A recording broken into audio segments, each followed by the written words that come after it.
আসসালামু আলাইকুম। ওয়ালাইকুম আসসালাম ওয়া রাহমাতুল্লাহি ওয়া বারাকাতুহু। আপনাদেরকে একসঙ্গে ভাই অনেকগুলান লোক দেখছি পত্রিকা হাতে নিয়ে আপনারা ওই বিক্রি করছেন। তো এই বিষয়ে আমি তো কিছু বুঝতে পারছি না, তা আপনি একটু পরিষ্কার করে যদি আমাকে বুঝাই দিতেন। কারণ পত্রিকা এতদিন দেখেছি যে একজনে যায় দিয়ে আসে দোকান দোকান বা মাসিক ভর দেয়, কিন্তু আপনারা একসঙ্গে এতগুলান লোক আবার এই যে ঈদের ছুটি, এখন সবাই তো এখন ঈদ করছে, আনন্দ করছে, এই বিষয়গুলি আমাকে একটু পরিষ্কার করে বলেন। আচ্ছা, ধন্যবাদ আপনাকে আপনার প্রশ্নের জন্য। দেখেন, অনেকে এ ধরনের প্রশ্ন করেও না। এই যে আমার সামনে একটা পত্রিকা আপনাকে দেখায়, জি জি। এই পত্রিকাটার নাম দৈনিক দেশের পত্র। এখানে কোনাতে লেখা আছে মানবতার হ্যাঁ, হ্যাঁ, কল্যাণে মানবতার সত্যের কল্যাণে। প্রকাশ। হ্যাঁ, জি। আপনি আপনার অবস্থানে থাকেন, আমি কথা বলছি আপনার সাথে। ব্যাপার হচ্ছে, আসলে দৈনিক দেশের পত্র এমন একটি পত্রিকা যে পত্রিকাতে আদর্শের কথা লেখা থাকে। আদর্শ বলতে কোন আদর্শ? আসলে সেই মহান সৃষ্টিকর্তার বাণী এবং সেই মহান সৃষ্টিকর্তার যে আদর্শ আমরা ধারণ করলে পৃথিবীতে থাকবো শান্তিতে এবং পরকালে যাবে জান্নাতে, সেই ধর্মের প্রকৃত আদর্শের কথা লেখা থাকে। আমরা যদি সকলেই সম্মিলিতভাবে ধর্মের প্রকৃত আদর্শ ধারণ করি, তবে আমাদের এই সমাজ থেকে অন্যায় অশান্তি দূর হয়ে ন্যায় শান্তি সুবিচার প্রতিষ্ঠিত হবে। আপনারা বাংলাদেশে আরো অনেক পত্রিকা আছে, অনেক পত্রিকা পাবেন, সেগুলো হচ্ছে জি। বাণিজ্যিক ভিত্তিতে পত্রিকা, তারা আসলে বাজারে আসছে। কিন্তু একমাত্র দৈনিক দেশের পত্র এবং আমাদের আরেকটি পত্রিকা আছে দৈনিক বজ্রশক্তি, এই দুইটা পত্রিকাতে আপনারা ধর্মের প্রকৃত আদর্শের ভিত্তিতে একটি সমাজ রাষ্ট্র গঠন করলে পরে আমরা আসলে কেমন শান্তিতে থাকবো এবং মানুষ হিসেবে আমরা পৃথিবীতে সর্বশ্রেষ্ঠ হব, সেই বিষয়গুলো সেখানে উল্লেখ করা হয়। তো আচ্ছা। আসলে আজকে সমাজে যে অন্যায় অশান্তি, যে দাঙ্গা হাঙ্গামা এবং খুন রাহাজানি ধর্ষণ, এখান থেকে কেউ না কেউ তো মুক্তির কথা বলবেই। তো আমরা আসলে এই কথাগুলো মানুষের সর্বস্তরে সাধারণ জনসাধারণের সামনে প্রচার করতে চাই যে আসুন আমরা একটা কথার মধ্যে যদি আমরা আসতে পারি যে যিনি আমাদের সৃষ্টিকর্তা, আমরা তার হুকুম মানব এবং সেই হুকুমের আদর্শটা কেমন হবে সেই বিষয়ে আমরা আসলে এই পত্রিকার মাধ্যমে তুলে ধরেছি। তো আমরা চাই যে এটা কোনো বাণিজ্যিক কোনো আমাদের অভিসন্ধি নাই এখানে। আমাদের সম্পূর্ণ আমাদের ব্যাপার হচ্ছে যে মানবতার কল্যাণে যেন এই পত্রিকাটা মানুষ যেন গ্রহণ করে, প্রত্যেকে যেন পড়ে এবং ধর্মের প্রকৃত আদর্শ বা প্রকৃত রূপরেখা যেন তারা বুঝতে পারে। সেই কারণে আমরা চাই যে পত্রিকাটা সবার হাতে পৌঁছাক। আপনি শুনে আশ্চর্য হবেন যে এই পত্রিকাটার মূল্য এখানে গায়ে লেখা আছে যে 8 পৃষ্ঠা মূল্য লেখা আছে হচ্ছে 7 টাকা, কিন্তু আপনি আশ্চর্য হবেন যে এই পত্রিকাটা আমরা মাত্র 5 টাকা রাখতেছি। আজকে এই যে উচ্চ মূল্য বাজার, যে দ্রব্যমূল্যের ঊর্ধ্বগতি, সেখানে একটা পত্রিকা বাজারে বের করতে হলে মিনিমাম 15 টাকা বা 20 টাকা খরচা হয়। সেখানে সেখানে কর্মীদের খরচ আছে, কিন্তু শুধুমাত্র আমরা মানবতার কল্যাণে পত্রিকাটা সমস্ত মানুষকে দিয়ে থাকি এবং এর মূল্য নিচ্ছে আমরা 5 টাকা, প্রিন্টের খরচ নেই। এতে কি আপনাদের কোনো বেনিফিট নাই? না, এতে আমাদের একেবারে 1 পয়সা কোনো বেনিফিট নাই।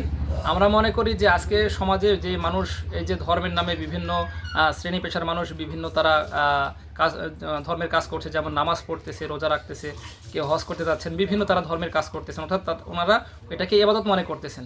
তো আমরাও মনে করি যে মানুষের সামনে মহাসত্যটা তুলে ধরা, মানুষকে আল্লাহর তাওহীদের মধ্যে ঐক্যবদ্ধ করা, সর্বোপরি সমাজ থেকে অন্যায়কে দূর করা, এটাও মানুষকে জানানো একটা ইবাদত আমরা এটা মনে করি।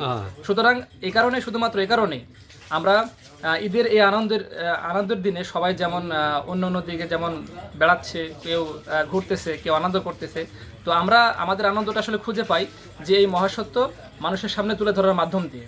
তাই আমরা এই কাজের জন্য কোনো বিনিময় নিই না, বরং আমাদের কষ্টার্জিত অর্থ ব্যয় করে আমরা একবারে আদর্শের দ্বারা উদ্বুদ্ধ হয়ে এই কাজটা করতেছি।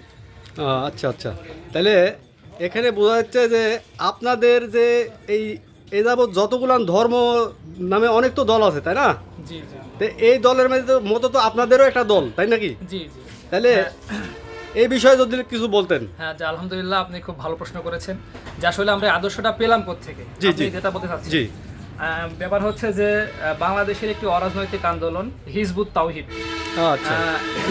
হিজবুত তাওহীদ আপনারা খুব ভালোভাবে খেয়াল করবেন, হিজবুত তাহিরি না, কিন্তু বাংলাদেশে আরেকটি সংগঠন আছে নিষিদ্ধ সংগঠন হিজবুত তাহিরি, ওইটা কিন্তু আলাদা সংগঠন, ওদের সাথে হিজবুত তাওহীদের কোনো সম্পর্ক নেই। আচ্ছা। এটা দীর্ঘ 30 বছর যাবৎ হিজবুত তাওহীদ মাঠে ময়দানে আমরা এই তাওহীদের এই আদর্শটাকে প্রচার করতেছি। আমাদের মূল কথা হচ্ছে যিনি আমাদের স্রষ্টা, আমরা তার যদি হুকুম মেনে নেই, আমরা রাষ্ট্রীয় এবং ব্যক্তিগত সমস্ত ক্ষেত্রে যদি আমরা আল্লাহর সেই হুকুমটা আমরা এস্টাবলিশ করে প্রতিষ্ঠা করি, তাহলে সমাজ থেকে সকল অন্যায় দূর হয়ে ন্যায় শান্তি সুবিচার প্রতিষ্ঠিত হবে। এটা প্রমাণিত 1500 বছর হবে।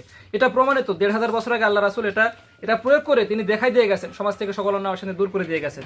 কিন্তু আমরা কালের পরিক্রমায় ইবলিসের প্ররোচনায় আমরা সেই পথ থেকে অনেক দূরে সরে গেছি, আমরা হেদায়েত থেকে অনেক দূরে সরে গেছি। কিন্তু আমাদের এখনো সেই আমল, নামাজ, রোজা, হজ, যাকাত সমস্ত আমল আছে, কিন্তু আমাদের সেই হেদায়েতের পথে আমরা নাই। তো আমাদের কথা হচ্ছে, যদি আমরা সকলে সম্মিলিতভাবে সিদ্ধান্ত নিই যে আমরা আল্লাহর হুকুম ছাড়া কারো হুকুম মানবো না, এই একটা কথার মধ্যে যদি আমরা ঐক্যবদ্ধ হতে পারি, তবে সমাজ থেকে সকল অন্যায় অশান্তি দূর হবে এবং সমাজ হবে ন্যায় শান্তি সুবিচার প্রতিষ্ঠিত হবে। এটা আমাদের মূল লক্ষ্য। এই জন্যে বাংলাদেশের এই অরাজনৈতিক আন্দোলন হিজবুত তাওহীদ আমরা চেষ্টা করে যাচ্ছি এই পত্রিকার মাধ্যম দিয়ে এবং বিভিন্ন আমাদের আরও প্রকাশনা আছে, বই পুস্তকের মাধ্যম দিয়ে মানুষকে এই সত্যটা তুলে ধরেছি যে আসুন আমরা একটা কথার মধ্যে ঐক্যবদ্ধ হই যে আমরা আল্লাহর হুকুম ছাড়া কারো হুকুম মানবো না। এটাই হচ্ছে কলেম তাওহীদ, এটা হচ্ছে আল্লাহর সাথে বান্দার একটা ওয়াদা বা চুক্তি বা কন্ট্রাক্ট।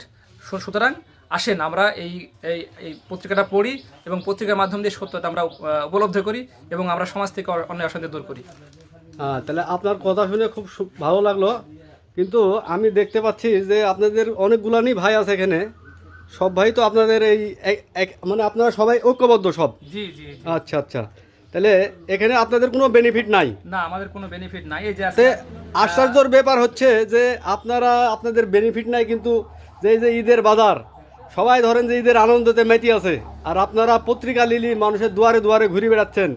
এতে খুবই আশ্চর্যের বিষয়, কিন্তু এই ধরনের মানুষ কিন্তু এখন পৃথিবীর বুকে দেখা যায় না, যে নিজের পকেটের টাকা খরচ পয়সা করি যে মানুষের দুয়ারে দুয়ারে যে ঘুরে বেড়ায় পত্রিকার হাতে কেড়ে নিয়ে এই কঠোর রোদের ইয়াতে।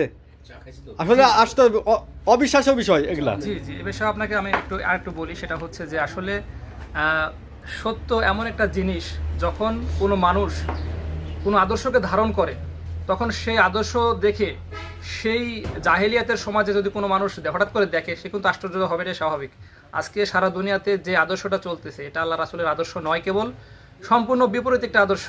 মানুষ আসলে জাহেলিয়াতে নিম্নজিত আছে। আমি বলবো, যতই তারা নামাজ পড়ুক, রোজা রাখুক, হজ করুক, যাকাত দিক, তাদের কিন্তু প্রকৃত যে আদর্শ ন্যায় ধারণ করা তারা ধারণ করে নাই। ফলে আজকে সমাজ কিন্তু অন্যায় অশান্তির মধ্যে পড়েছে। এবং সেই অন্যায় অশান্তি থেকে একজন মানুষ যখন কল্পনা করে যে একজন মানুষ স্বার্থের বাইরে গিয়ে কোনো কাজ করবে, তাদের এই কল্পনা ব্রেনে কিন্তু আসে না। সুতরাং আমরা এইটা উদ্বুদ্ধ হয়েছি একমাত্র হিজবুত তাওহীদের ইমাম হোসেন মোহাম্মদ সেলিমের কথার মাধ্যম দিয়ে। তিনি আমাদের এমন একটা আদর্শ শিক্ষা দিয়েছেন যে আদর্শের মাধ্যম দিয়ে আমরা সমস্ত জীবনটাকে আমরা মানে বিলিয়ে দিয়েছি ন্যায় প্রতিষ্ঠার সংগ্রামের জন্য। এই জন্য সাধারণ জনগণ যারা এই জাহিলিয়াতে বসবাস করতেছে, তারা কিন্তু বিশ্বাস করতে কষ্ট হয়। সুতরাং আমি তাদেরকে আহ্বান করব, আপনারা আমাদের সাথে আসুন, আমাদের কথা শুনুন। আপনারা দৈনিক দেশের পত্রিকাটা পাঠ করুন, সেখানে সম্পাদকীয় পৃষ্ঠা আছে, তারা সেগুলো দেখেন। ইনশাল্লাহ আমাদের আদর্শটা সম্পর্কে বুঝবেন এবং যখন সেই আদর্শ ধারণ করবেন, তখন আপনিও সেখানে আমাদের একজন সঙ্গী হবেন এবং তিনি খুব ভালোভাবে বুঝতে পারবেন। তখন আর কিন্তু প্রশ্ন করা লাগবে না যে ভাই কীভাবে সম্ভব, তখন আপনি নিজেও বুঝতে পারবেন সেই ব্যাপারটা। আচ্ছা, আপনাকে অশেষ ধন্যবাদ। আপনাকেও ধন্যবাদ।